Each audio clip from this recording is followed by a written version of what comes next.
नमस्ते दोस्तों। तो हम लोग का ये नेक्स्ट वीडियो आ चुका है, that is 8th one. Chapter हमारा कौन सा चल रहा था? अकाउंटिंग इक्वेशन, है ना।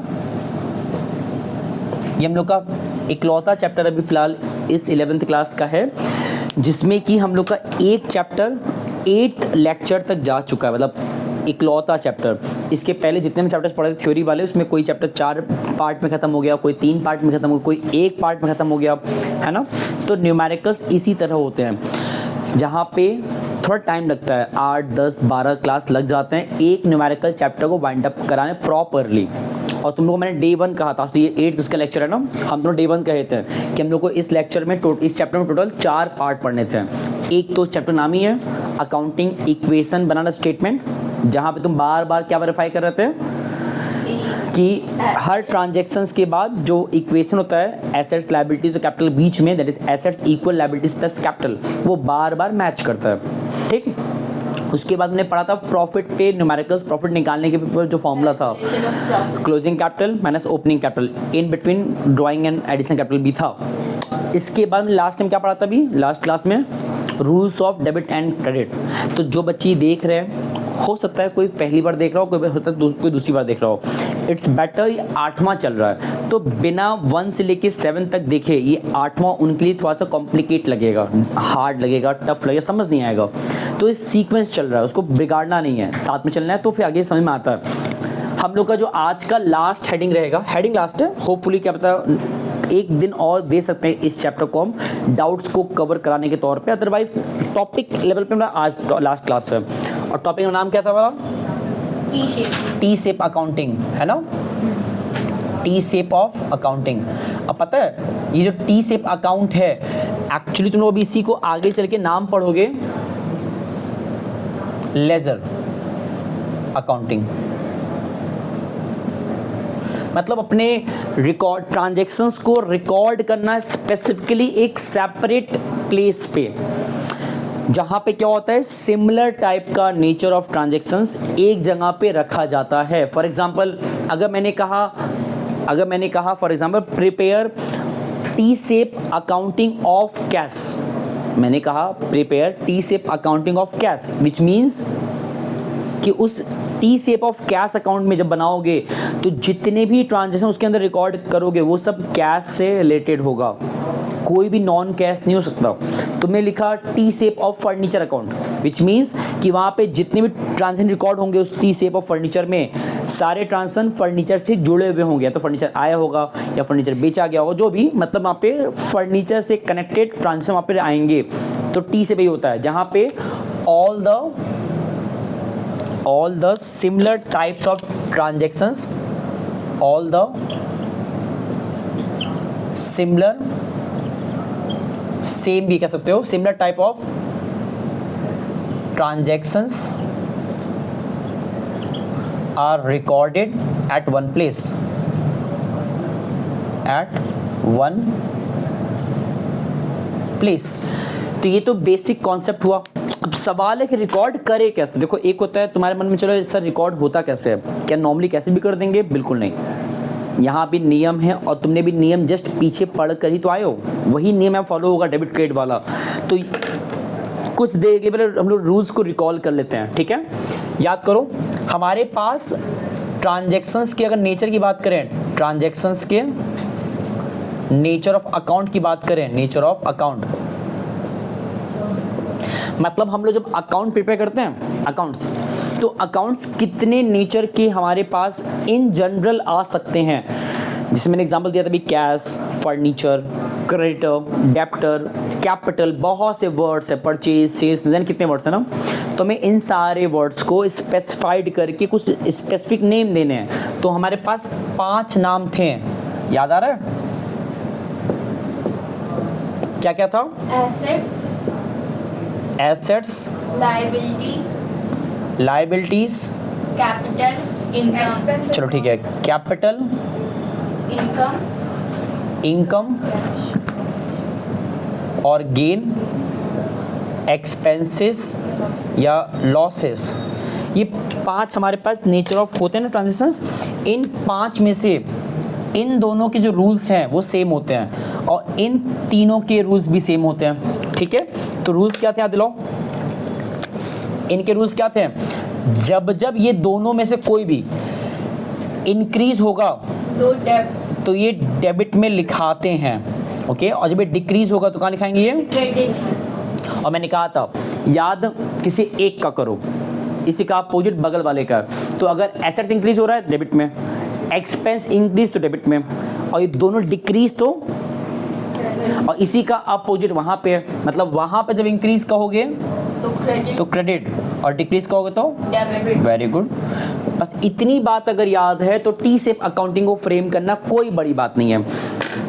और टी शेप में नाम भी देखो, टी शेप, जब टी शेप के स्ट्रक्चर की बात करते हो, टी शेप के स्ट्रक्चर या फॉर्मेट जो भी कह लो, फॉर्मेट या स्ट्रक्चर, तो इसका मतलब शेप कैसा होता है, नाम से भी क्लैरिफाइड है, टी शेप में होता है। देखो ऐसा कुछ होता है, इस तरह से होता है, जहाँ पे ये ध्यान देना कि इसमें दो सेगमेंट है, लेफ्ट साइड और राइट साइड। तो जो इधर का सेगमेंट है, मतलब इधर, जिसको हम क्या बोलते हैं, लेफ्ट साइड बोलते हैं। Left side always attain debit side, and जो राइट साइड हमारा है वो हमारा क्या अटेन करता है। अब जो भी तुम पोस्टिंग करोगे वो इसी तरह से करते हो, बस ये ध्यान देना कि पोस्टिंग करते वक्त अमाउंट्स भी लिखना होता है। तो यहाँ पे कॉलम बन जाएगा इस तरीके से, जहाँ पे यहाँ पे हम अमाउंट लिखते हैं, देखो इस तरह से। ये तो मैंने इसको ढंग से बनाया नहीं था, अब बना देते हैं हम। लाइन टेढ़ा गया, बता भी नहीं रहे हो।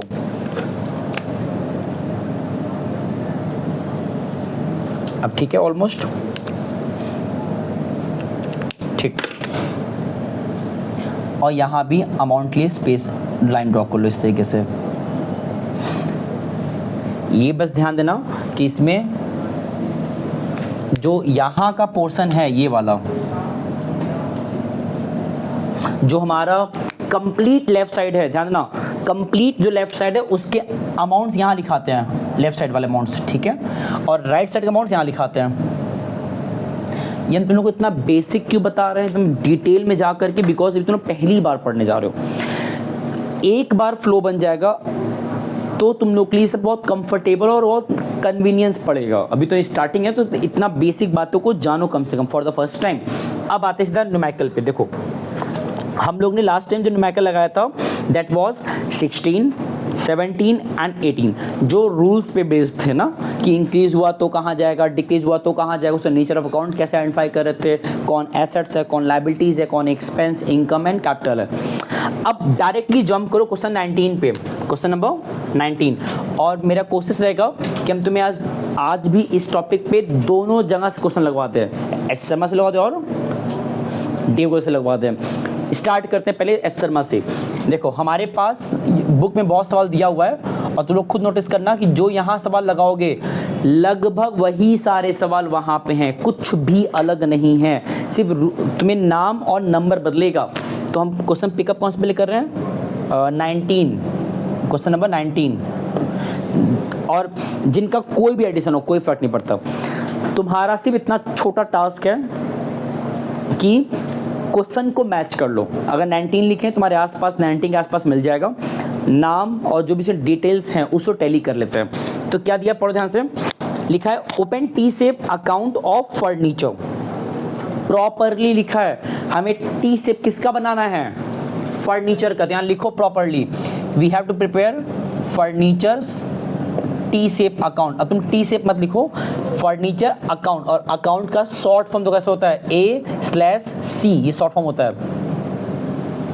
टी शेप जब बनाओगे तो जो स्ट्रक्चर था टी शेप का उसको पूरा फ्रेम करो पहले इस तरीके से। और हम कोशिश करेंगे कि यहाँ पे 2 सवाल करवा दें, हो पाए तो यहाँ भी लगवा देंगे 3 सवाल, फिर इसको रब करेंगे, फिर मूव करेंगे नेक्स्ट पार्ट पे, ठीक है ना। इतने ही मेरा भर पाएगा यहाँ पे स्पेस।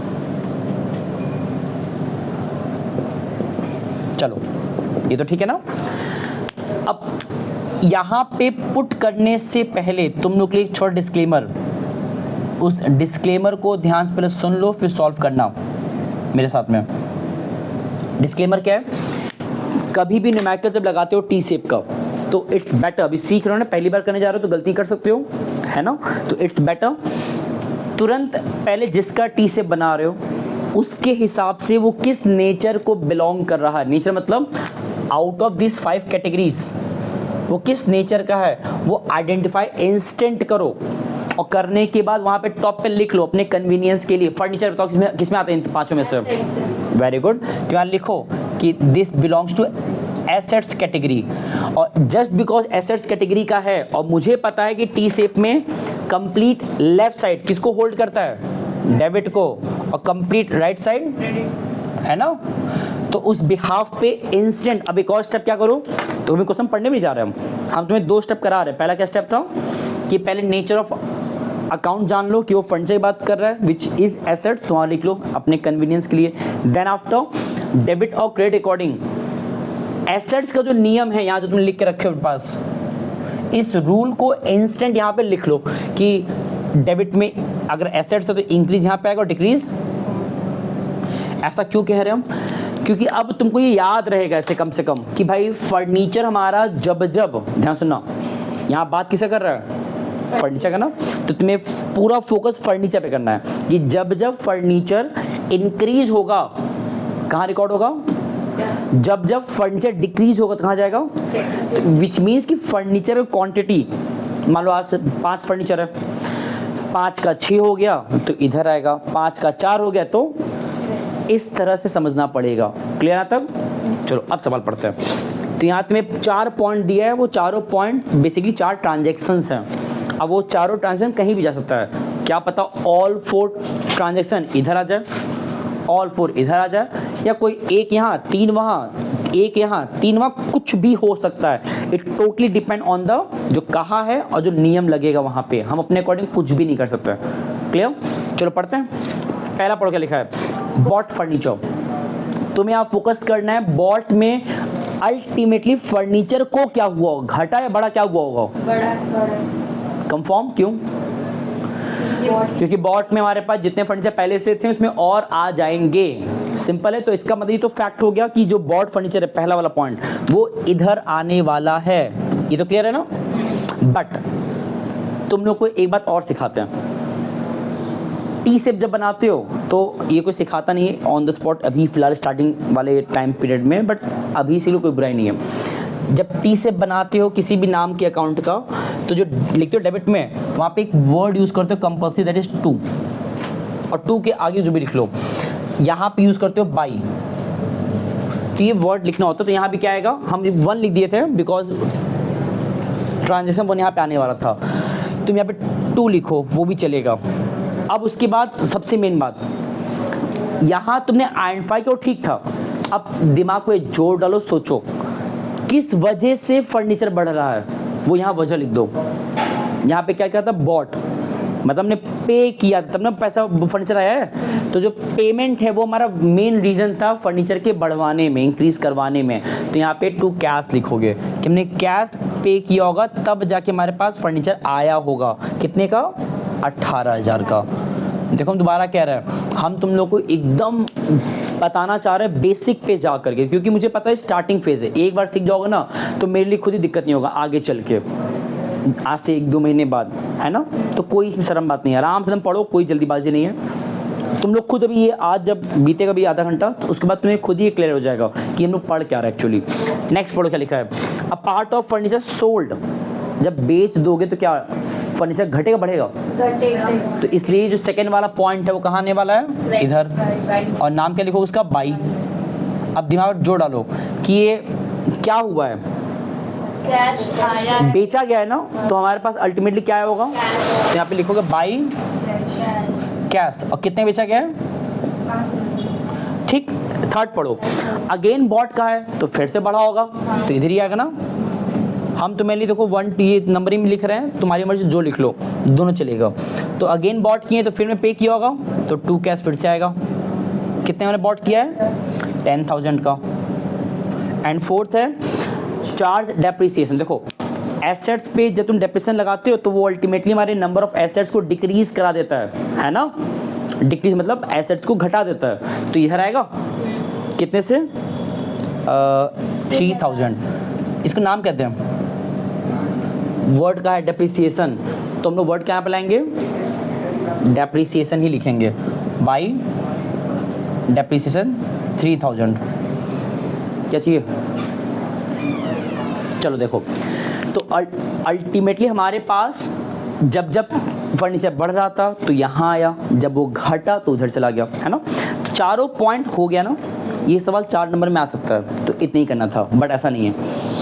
तुम्हें इसको बैलेंस भी करना होता है। हम लोग भी कल पढ़े थे ना कि ऑल डेबिट ऑल क्रेडिट हमारा क्या होता है, बराबर होता है, इफ़ नॉट बराबर करना होता है। यहाँ देखो 5 और 3 कितना होता है, 7 8000 और 1810। अरे मेरा फेस दिख रहा है तो मुझे ना शर्म आना चाहिए, हम गलत बोल देंगे, तुम क्यों परेशान हो रही हो। चलो 5 3 8 एंड 18 10 28, तो कहाँ बड़ा दिख रहा है, तो जिस जगह का बड़ा फिगर आएगा उसको हमेशा नीचे लिखो। इधर पहले सुन लो आराम से, जिस जगह का बड़ा आएगा उसको लिखो नीचे, जो टोटल प्लेस वहाँ लिख दोगे। लेकिन रुक जाओ आराम से।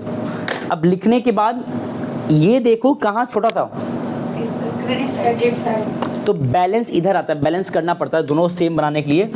हमने सेम रख दिया बिग नंबर पिकअप करके, बट जस्ट बिकॉज यहाँ छोटा था, लेकिन तो तुमको यहाँ पे एक अमाउंट लिखना पड़ेगा टू मेक इट बैलेंस।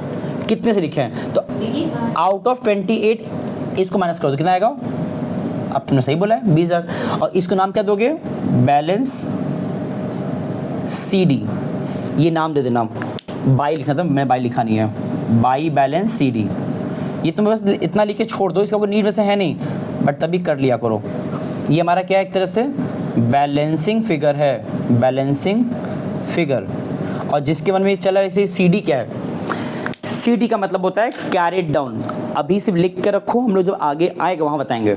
ये हमने सिंपल सवाल लिया ना, एक और टी शेप कर लेते हैं। ये तो हमने लिया था एसेट्स का ना, इसके ठीक नीचे आ जाओ, एक और टी शेप है, क्वेश्चन 20 वो एक क्रेडिटर दिया है जो कि लायबिलिटी होता है ना।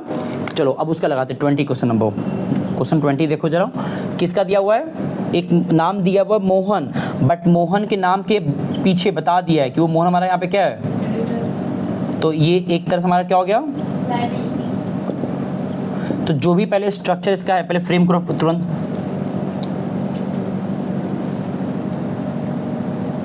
और स्ट्रक्चर फ्रेम करने के तुरंत बाद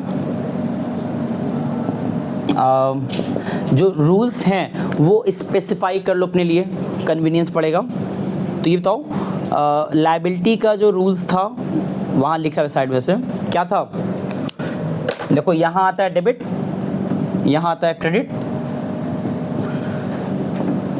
अब याद दिलाओ, लायबिलिटी अगर इंक्रीज होता है कहाँ जाता है, क्रेडिट, वहाँ लिखा हुआ है, ये देख सकते हो। तो जब लायबिलिटी इंक्रीज होगा तो इधर आएगा, और डिक्रीज पे, है ना। अब अपने क्वेश्चन को बहुत आराम से पढ़ो कि क्या लिखा है, समझ जाओगे। पढ़ते हैं, इसमें भी 4 ही पॉइंट दिया हुआ है, सिंपल है, बस तुम्हें ये ध्यान देना है, जब जब लायबिलिटी बढ़ेगा तो यहाँ पोस्ट करना, घटेगा तो यहाँ पोस्ट करना, ठीक है। पहला पढ़ो, बॉट गुड्स फ्रॉम मोहन। ये भी ध्यान देना कि अगर इसमें कैश ट्रांजैक्शन हो गया तो इसमें नहीं आएगा, बताओ क्यों, यहाँ मैंने लिखा था सिमिलर टाइप ही आता है। तो अगर मोहन की बात हो रहा है जो क्रेडिटर है, तो इसका मतलब जब जब क्रेडिट में परचेज किया गया होगा, उधार पे खरीदा गया होगा, तब ना मोहन का नाम आएगा। अगर तुमने पेमेंट कर दिया तो कहाँ से मोहन आएगा, तो इसमें तभी रिकॉर्ड में ट्रांसफर जब वहाँ पे क्रेडिट की बात करें, उधार की बात करें। अब पहला पॉइंट पढ़ो, बॉट गुड्स फ्रॉम मोहन। एक तो यहाँ पे नाम दिया मोहन का, कोई कैश की बात नहीं किया, इसका मतलब ये तुम्हारा क्रेडिट में किया गया। अब दिमाग पे जोड़ रहा, सोचो हमने बॉट किया है तो हमारा उधार घटा कि बढ़ा, बढ़ा, और बढ़ा हो ना। उधार पे, अगर उधार पे और खरीदते हो तुम्हारा जो मोहन के नाम से क्रेडिट था वो तो और इंक्रीज हो जाएगा ना, विच मीन्स कि ये जो हमारा इंक्रीजमेंट है यहाँ पे आएगा। तो फर्स्ट पॉइंट जो हमारा इधर आएगा, बाई लिख दो। अब सवाल है क्या नाम लिखे हैं, पेमेंट तो हुआ नहीं है, गुड्स, हमने गुड्स परचेज किया है, और एसेट्स नहीं गुड्स। और गुड्स वाले केस में वर्ड क्या आता है, जब भी तुम नहीं स्टॉक में यूज करते हो वहाँ के लिए अकाउंटिंग इक्वेशन बनाते वक्त यहाँ पे एक नया वर्ड यूज करोगे जिसको बोलेंगे परचेज। क्या बोलेंगे हम लोग, परचेज। ये सब तुम वर्ड्स अभी समझ जाओगे जब क्वेश्चन लगाते रहोगे, अभी सब सीखते रहो। और कितने से परचेज किया है, 20,000 का। इतना क्लियर हुआ, तो रूल्स फॉलो कर रहे हैं हम। परचेज हुआ है तुम्हारा एक क्रेडिटर बढ़ा होगा तो एज पर रूल्स यहाँ पोस्ट हो गया। एक और देखो, पेड कैश, हमने मोहन को पे किया है तो अल्टीमेटली मोहन का जो नाम है घटेगा बढ़ेगा, घटेगा। तो इधर आएगा सेकेंड पॉइंट। और पेमेंट किए टू कैश कैश, कितने से पेमेंट किए हम लोग? 4000। 4000। थर्ड पढ़ो, रिटर्न गुड्स टू मोहन, जब तुम रिटर्न कर देते हो तो अल्टीमेटली जो क्रेडिटर हमारा है घटता बढ़ता है? घटता है। एग्जैक्टली भाई, तुम रिटर्न कर दिए ना तो अब तुम उसे क्यों पे करोगे जब तुम उनका सामान वापस कर दिए? तो इधर आएगा थर्ड पॉइंट, कितना है? रिटर्न, हाँ रिटर्न को नाम कहते हैं, बताओ। परचेज किया हुआ सामान वापस किए हैं तो नाम क्या आएगा? परचेज। और इसका एक नाम और होता है, मैंने बताया था, रिटर्न आउटवर्ड, क्योंकि जो सामान हमारे पास अभी आया था परचेज करने के दौरान हमने वो सामान अपने से दूर कर दिया, रिटर्न करके आउट कर दिया, तो आउटवर्ड। जो भी नाम याद करो, तुम्हारे मर्जी। एंड लास्ट है payment made by cheque, obvious बात है, दोबारा पे किया अपने मोहन को तो क्रेडिटर घटेगा, तो इधर ही आएगा फोर्थ पॉइंट वाला भी। कितना अमाउंट दिया इसका? 7000। तो पेमेंट किए बढ़ा, चेक पेमेंट हुआ है, तो अब कैश मत लिखना, क्या लिखोगे इस बार? गलत। जब चेक बोलता है तो बैंक यूज़ करते हो वर्ड, ठीक है? ये सब सीखो तुम आराम से। टू बैंक अकाउंट, कितना अमाउंट दिया हुआ है? रिटर्न वाला भी लिखा नहीं मैंने, 1000 एंड 7000। इसका भी बैलेंस किया जाए, तो इसका जब बैलेंस करोगे, हालांकि पता है आमतौर पे इसका बैलेंस किया नहीं जाता है, ठीक है? मतलब जब भी कोई एक्सपेंसेस का बनाना होता है या इनकम का बनाना होता है टी से, मतलब इन दोनों का हम बैलेंस करते नहीं हैं आमतौर पे, बट बुक में किया सर? हाँ बुक में कर दिया, तो चलो हम लोग भी कर लेते हैं। चलो करो। तो यहाँ 20 लिखा है ना, यहाँ 4 1 5 7 12, तो 20 और 12, बड़ा कौन सा है? बड़ा कौन सा पहले? 20। तो 20,000 लिखो दोनों साइड, और लिखने के बाद जो गैप था 8000 का यहाँ लिख दो एज अ बैलेंस के तौर पे, तो to balance CD as a balancing figure. सही आंसर है? ओके। एक सवाल और देखा जाए, चलो। ये क्वेश्चन कौन सा था? ठीक है, 21 लगा दे, लगवा दे, वो कैपिटल पे है, चलो लगाते हैं। हाँ कोई दिक्कत नहीं, लगाते हैं, चलो आ जाओ। ये जो मैंने बनाया था फॉर्मेट, इसी को यूज़ कर लें, क्या मन कर रहा है, टाइम बचेगा, बट चलो कोई नहीं। 21 ये हमको बनाना किस पे? कैपिटल पे ना। अच्छा तो कैपिटल तो इटसेल्फ एक ही सिंगल अकाउंट लेजर है, ये किसी टैली तो करता नहीं, मैच नहीं करता, सिर्फ इसका नियम क्या फॉलो करोगे? ये वाला। तो इसका जब बनाओगे टी से, लाइन टेढ़ा है, बोलो। अरे झूठ क्यों बोलते हो? नहीं डांटेंगे। बना सकते हैं सर, इतनी सीधी लाइन हाँ हम लोग के लिए काफ़ी है। चलो तारीफ करने की थैंक यू। देखो अच्छा आ गया। Okay sorry. इसमें लिखा है इस बार prepare T shape of capital account of Ram as a owner person नाम दिया है, तो वही सेम तरीके से करना है, कुछ अलग नहीं है। अब थोड़ा क्विकली करते हैं, पहले रूल्स को रिकॉल कराओ। ये बताओ सेम रूल्स लगेगा कि अगर कैपिटल बढ़ेगा तो कहाँ जाएगा? Very good. एंड घटेगा तो डेबिट में जाएगा, ठीक है? चलो पुट कराओ। Commenced business with cash and goods, जब भी तुम बिजनेस स्टार्ट करते हो तो ये बताओ अल्टीमेटली क्या होता है? कैपिटल घटता है बढ़ता है? भाई इनिशियली कुछ भी लाओगे तो एट द एंड कैपिटल बढ़ेगा ही, तो ये इधर जाएगा ना। बट नाम क्या लिखे? यहाँ तो दो नाम दिया है, कैश एंड स्टॉक, तो हम लोग क्या करें? चलो लिखते हैं। पहला पॉइंट क्या क्या आएगा? बाई कैश, एंड दूसरा अगेन लिखो 1 में बाई गुड्स, या गुड्स लिखो फिर स्टॉक लिखो, तो मर्जी। क्योंकि देखो इनिशियल वे में स्टार्टिंग में जो गुड्स आता है तो आप परचेज वर्ड मत लिखो, वहाँ पे गुड्स लिखो चलेगा। और कितना आ रहा है हमारे पास? ये 20 और 30, 20 एंड 30। ओके, ड्राइंग किया गया 7000 रुपये का, ये कैपिटल को क्या किया होगा? घटाया बढ़ाया होगा? ड्राइंग अगर किया गया है तो इसने हमारे कैपिटल को डिक्रीज कराया होगा, तो डिक्रीज मतलब यहाँ पोस्ट होने वाला है ना। तो सेकंड पॉइंट इधर ले आओ तुरंत। बस हाँ ये ध्यान देना, नाम क्या लिखोगे, जो किया गया है, ड्राइंग है ना, और ड्राइंग किया गया 7,000 से, सिंपल है। अगेन कह रहे हैं हम लोग सिर्फ रूल्स फॉलो कर रहे हैं, ठीक है।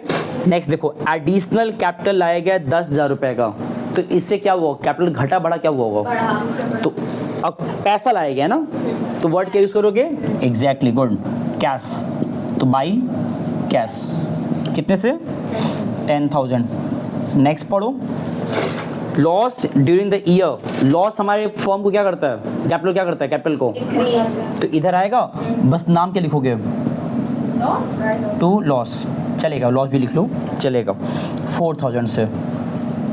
इसका बैलेंस अब तुमने जब खुद करोगे इस बार बोलो, इसका बैलेंस एक बार तुम लोग सेल्फ करो, ट्राई करो। 7, 4, 11, 20, 30, 10, 60,000, तो बड़ा कौन सा है, तो 60 लिखो यहाँ पे 60 लिखो। अब देखो बैलेंस यहाँ पे आ रहा है ना, to balance C D, 60 minus करो 7, 4 कितना आता है, 11, तो 49 आता है, सही है ना, आंसर मिला उसको, सही है।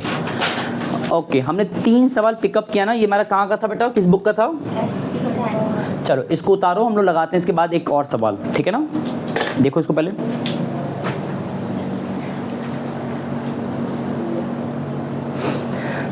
चलो बेटा तुम देख सकते हो मैंने बोर्ड रब नहीं किया है, जस्ट बिकॉज क्योंकि हम लोग अभी क्वेश्चन देख रहते हैं डीके गोयल का, और इत्तेफाक से जो सवाल इसमें दिया है ना, क्वेश्चन नंबर कहाँ से बता रहे हैं, क्वेश्चन नंबर 19 देखो जरा, डीके गोयल में जो 19 है उसमें मशीन अकाउंट बनाना है, टी शेप ऑफ मशीन, 20 बनाना है टी शेप ऑफ रघुवीर जो कि क्रिएटर है, and question number 21 capital account, and पूरा मिक्सअप कहा हुआ है, जो यहाँ किए हो वही सारे सवाल वहाँ दिया हुआ है, मतलब देखो दोनों की किताब कितना बना हुआ कोऑर्डिनेट वे में, मतलब दोनों कितना सेम मैच कर रहा है सिमिलर तरीके से, तो कहना ही चाह रहे हैं हम एक बार तुम लोग को मौका दे रहे हैं ये सारा सवाल लगाने का, यहाँ हम करा दिए वहाँ तुम लगाओ एक बार, ठीक है, और कोई नीड नहीं है उसके और आगे बढ़ने का।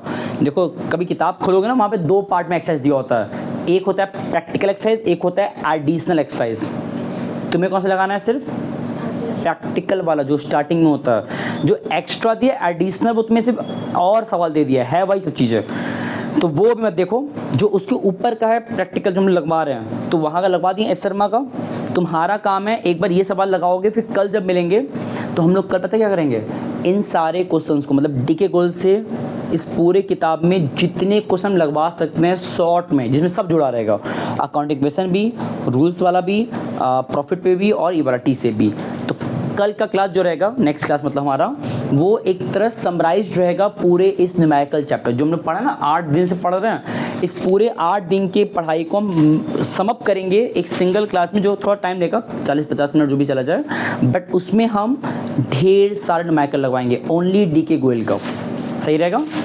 चलो तो इतना देख लो बेटा ढंग से और प्रैक्टिस करो, बिकॉज अब इसमें कुछ ज़्यादा खास है नहीं टी शेप में, हाँ फिर भी हम क्वेश्चन भी और लगवा देंगे, ठीक है, बट तुम लोग पहले सेल्फ लगाओ। चलो मिलते हैं नेक्स्ट वीडियो में, thank you so much and नमस्ते, धन्यवाद।